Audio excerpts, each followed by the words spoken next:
First Alert Weather Center, I'm actually News Jax, Chief Meteorologist, wait for Rish from 104.5 WOKV.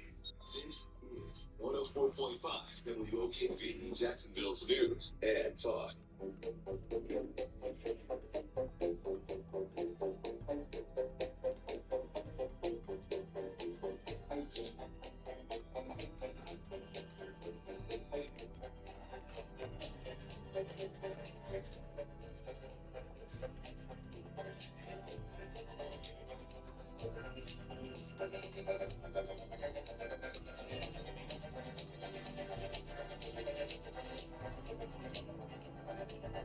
Thanks for inviting me into your home, your long-haul truck, RV, camper, taxi, your parents' well-appointed basement with a simulated wood paneling, electric fireplace, and the painting of dogs playing poker.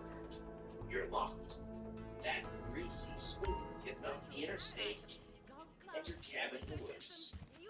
You're welcome to Coast AM, the very best in late night talk radio. I am Richard Serra, sitting in for George Norrie, and tonight this morning, I am coming to you live from the home studio, the old Fort Hill, just north of Toronto.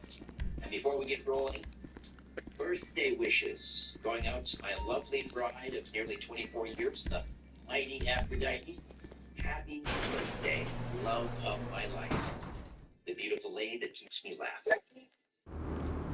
Coming up in hours 1 and 2, a journey into the hidden depths of popular culture, where symbolism whispers secrets and the occult lurks beneath the surface. Joining us is Isaac Weishaupt, a researcher and author who uncovers the esoteric threads woven into the fabric of entertainment. The founder of IlluminatiWatcher.com and host of the Occult Symbolism and Pop Culture podcast, Isaac shines a light on the shadows that dance behind the bright lights of the stage. From the Grammys to Super Bowl halftime shows, Isaac has accepted the layers of symbolism that cloak these spectacles, reveals the subtle gestures, elaborate stage designs, and ancient symbols that serves as conduits for ritualistic invocation. But it's not just the visuals. Isaac delves into the music itself, uncovering the occult themes and esoteric references woven in the lyrics and performances of artists like Taylor Swift and Doja Cat. Isaac's insights shed light on unsettling revelations connecting them to deeper currents of manipulation and exploitation that flow through the entertainment world. Prepare to peer behind the veil of illusion as we delve into the occult undercurrents of popular culture with Isaac Weishaupt. The shadows are calling, and the truth awaits those who dare to seek it. In hours 3 and 4, open lines, calling all shadow trackers and stargazers. 2 hours where the veil between the known and mysterious thins with every tick of the clock. Join our nocturnal journey part of the lost regions that fling open the floodgates of the inexplicable and invite you to steer the ship and share your encounters with uncharted and the unearthly. From UFOs cutting across starlit skies to whispers of ghosts in the attic of an old creaking house, have ghouls or goblins danced at the edges of your reality. I'm all ears. Venture with me into tales of cryptids lurking in the deep woods, with fleeting shadows seen from the corner of your eye, or those inexplicable moments when time seems to warp and bend around you. Tonight, it's about the stories that make skeptics pause and believers nod in knowing it real. Perhaps you brushed against the other side during an out-of-body experience, or peered through the cosmic keyhole with remote viewing. Maybe it's a strange coincidence that can't be shrugged off as mere chance. So whether it's aliens knocking at your window or poltergeist playing pranks in your pantry, pick up the phone and let's delve into the delicious mysteries of the universe together. An odyssey into the shadows. Illuminati Watcher Isaac Weishaupt is next. Welcome to the audio imaginary. Come on in, weary traveler.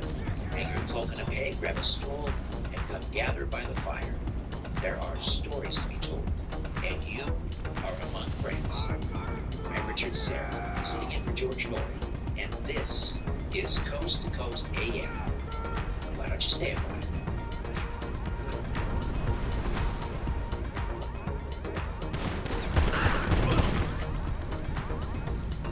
Like many of us, you might think identity theft will never happen to you. But consider this. There's a new identity theft victim every 3 seconds in the U.S. That's over 15 million people by the end of this year. Equal to the populations of New York, Los Angeles, and Chicago combined. Even worse, identity theft victims often don't even know they're victims. That's why LifeLock Identity Theft Protection alerts you to identity threats, even the ones that don't show up on a credit report, like data breaches, fraudulent bank transactions, stolen credit card applications, and crimes committed in your name. If your identity is stolen, your own dedicated LifeLock US-based restoration specialist. LifeLock protects you in ways that you simply can't on your own. Join now, save up to 25% off your first year at LifeLock.com. Promo code George. That's promo code George. Save up to 25% at LifeLock.com. Identity theft protection. Somebody has to do something. Someone did. That's why I don't use Upside. What's that? It's a free app that pays you back real money for every gallon of gas or diesel. I just earn 25 cents back on every gallon of gas. So the Upside app is free, and you actually get cash back every time you use it. No strings. Force Mutual, how can I be of service? It only takes a couple of minutes. Okay. Instead of just watching your dollars go into your tank, start putting money back into your wallet with the free app from Upside. With the price of gas today, it's big news and big profits. Cash out of your Upside cash. Just transfer it to your bank account, PayPal, or a gift card. Upside users have already earned over $200 million. Now it's your turn. Download the free Upside app and get cash back on every gallon of gas. Use promo code AUDIO for an extra 25 cents per gallon on your first fill up. That's code ADIO. Use code AUDIO for an extra 25 cents per gallon back in your first fill up.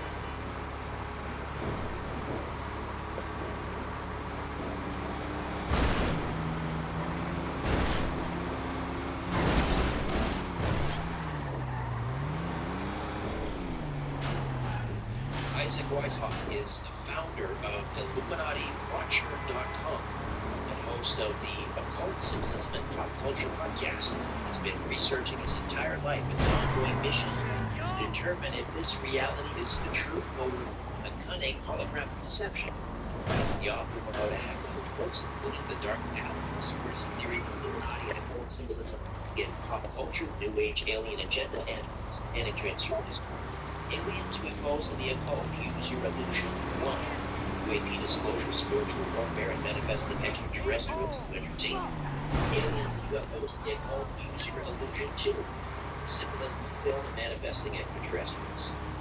3. Snow. Examination of Illuminati and occult symbolism in Stanley Kubrick's films. The Star Wars conspiracy in the Illuminati symbolism of aliens and New Age. And it's just a jump to the left. Unauthorized actual symbolism in the Rockmore Picture Show. Isaac Weishaupt, welcome back to Coast AM. How are you?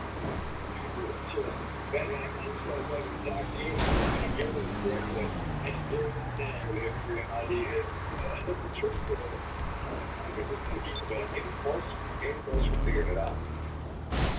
Maybe we'll figure it out together. I don't know what to look next to it. I keep the money in his birthday for her birthday. Take you just stuff in the show. Figuring it might be our last time. That's right. Maybe he's never ever. It's actually like the circular maybe for that. Is that essentially a mass ritual event?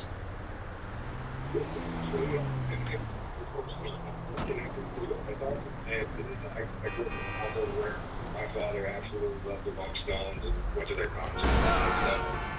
But when, we had the kind of these personality and talk about the occult, which means hidden, I think that there's, anytime you've got a mass ritual event, it's just what people come together. There's a certain thing that people would call the occult practices try to do. Energy towards symbols, right? They're trying to what they call sigils or a hyper sigil. And particularly using the this people theorize that they are able to make contact with spirits in the upper realm. And this goes into a whole bunch of different territories. But I think to understand how that's possible, we have to understand how ritual magic works. And when we talk about the occult, we're of course talking about what's hidden. And they use a practice of ritual magic, some kind of ceremonial magic, or low magic even, and it's basically this idea that's been around going back thousands of years, going back to the character named Hermes back in ancient Egypt, bestowed upon mankind this idea of alchemy, this art of the occult.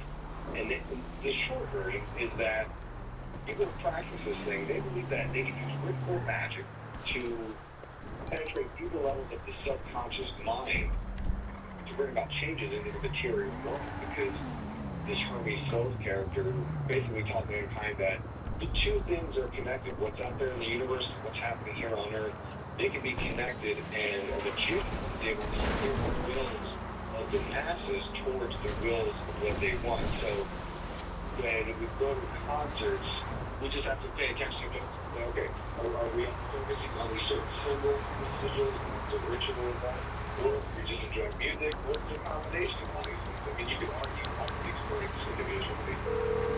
And I only mentioned the Rolling Stones as an example. Hello, this is 911. What emergency service do you require? Sinister motive. Thank you. Police officers are en route to your current location. Hypersigils. What is a hypersigil? Can you give me some examples?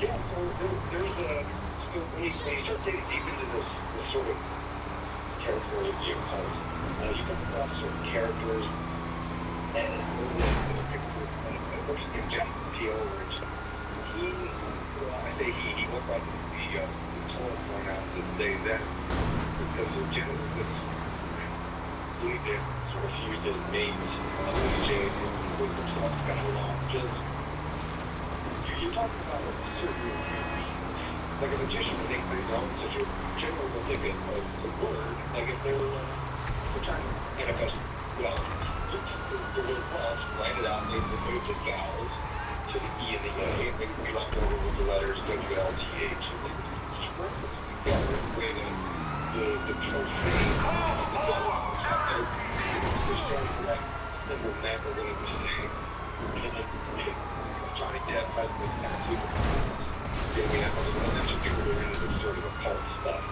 And, Genesis owners of the Temple of the Sacred Truth, they were practicing with this, and as well as the Grant Morrison, he wrote a comic book, I can't think of the name off the top of my head, he was a very famous comic book writer, and he did something similar when his comic apparently wasn't doing too well, and he recruited all of his fans that were nothing to do the same practice of charging that type of sigil. But that doesn't, on the surface anywhere, it doesn't sound terribly sinister when you're trying to attract wealth or you're trying to attract good fortune. But when we talk about conjuring something else, maybe like through a murder, like Aleister Crowley maybe was trying to do, but on the shores of Loch Ness, there it's not. I mean, that's another matter entirely. What is it? And that comes down to the will of the practitioner, as they're saying, the practices. And you're right, there's nothing inherently evil with some of these things. It just depends on if what the purpose and intent is of the ritual. And again, it's subjective. That's what we ask. Even Anton LaVey, the founder of the Church of Satan, he there was no difference between white magic and black magic. When you talk to those people who practice this stuff, they'll say, well, yeah, if you're doing black magic like Aleister Crowley was doing, which is, the evil, nefarious, talking to demons, things like this, then yeah, that's better than that's bad. You should practice white magic, which is being more to, help bring light, positivity into people's life. But as I was saying, he said, that white and black magic, they're both self-centered. They're all selfish things because you, as a magician, think you are God, basically. Which is, you know, and again, this goes back to spiritual worldviews. Some Christian people would say that the whole intent is to do the will of God, not the will of man, the will of the self. So that's where you start slicing it up and saying, you know, if say if something is good or evil, it kind of comes more in subjective worldviews. But Aleister Crowley, he was definitely messing around with anything. He did a lot of what they call like syncretism, where he was taking a variety of different ideas and just kind of putting it all together to find something that worked. And he tried to take the world through his religious, I would say religion, but I guess it's religion, Kabalima, which means ill will. And it's all about ill will, the magician. And he was talking about bringing about a new age where they could be on the chaotic tolerance. And it's all about cultural change. And this is where we get to listen to the why all of this matters, that I'm watching all the culture events and saying, hey, you know, what's this music video, there's this symbols here, that's, you know, about this meaning. It's because it's a new age that what we're trying to usher in, you could argue. So it's very much Hello. What can I do for you? Okay, I'll get you out of trouble. No problem.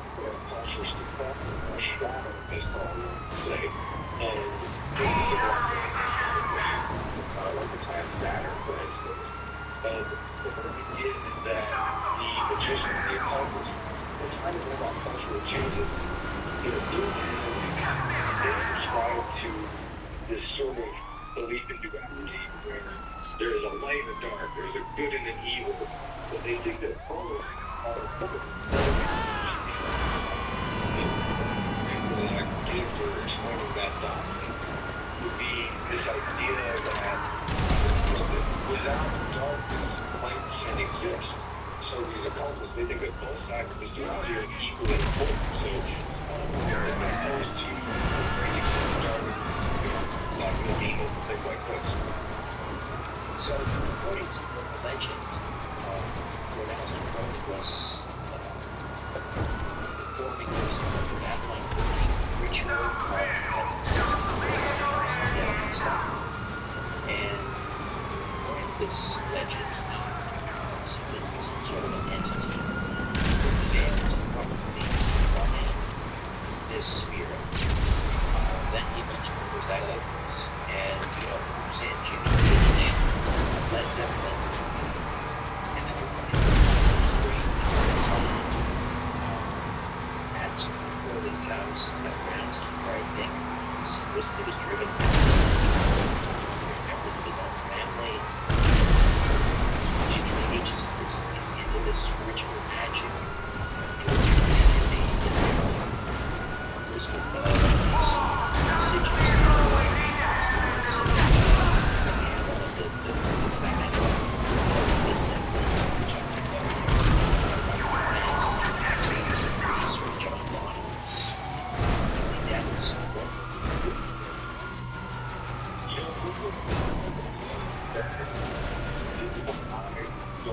With these things, I believe that a lot of these occult things actually work. I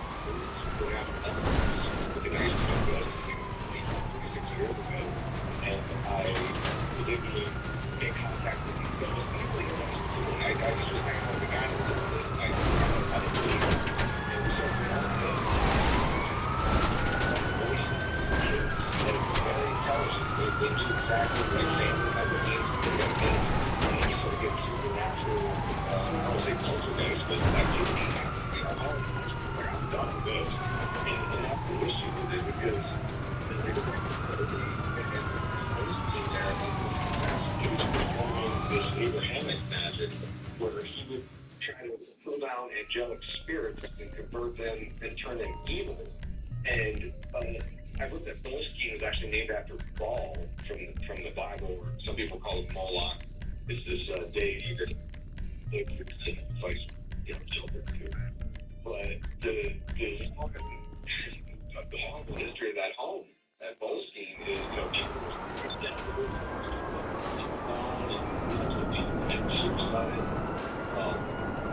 Jimmy Payne. They were burned out recently, they just something like that. But yeah, and Jimmy Page head in there. The whole idea was that this is probably this is what was magical for real.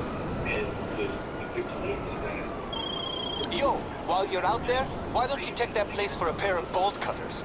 Well, and ever since you have all this activity, of course you've got the recent Bessie, and then the interest as the people trying kind of working around. And you see stuff with the background working the social networks with Jack Parsons. I think we talked about this last time we came on Coast to Coast, but the story that Jack Parsons is using what they call the ritual, which is very different from the ritual that Bernie was channeling the great alien land in 1980. Parsons was using that same sort of derived formula that he called the backless superhuman. Around Marjorie Camp. She lived here, but the idea was that she was infused because of the war battle. And he was supposed to bring the Antichrist by making a baby with her. It didn't work, it didn't happen. We should point out Jack Parsons, who is, it's rumored that Jack Parsons, you take his initials JP, he was a Scientology scientist. Jet Propulsion, the JPL is named after JP or Jack Parsons. Killer explosion. And some suggest it the tool of Oracle, which may have contributed to the whole 1947 UFO. I mean, we think of UFO Roswell in 47, but there was so much else going on. People were reporting all sorts of paranormal stuff throughout that year, all over the country. Yeah, it's a fascinating story. The whole Parsons, Crowley, and then the UFO stories from the 40s on. It's also fascinating. And the common thread you find with all this is the people who could be behind this, like Jack Parsons, they were doing actual rituals and making contact with really dark entities. Even in Jack Parsons' books,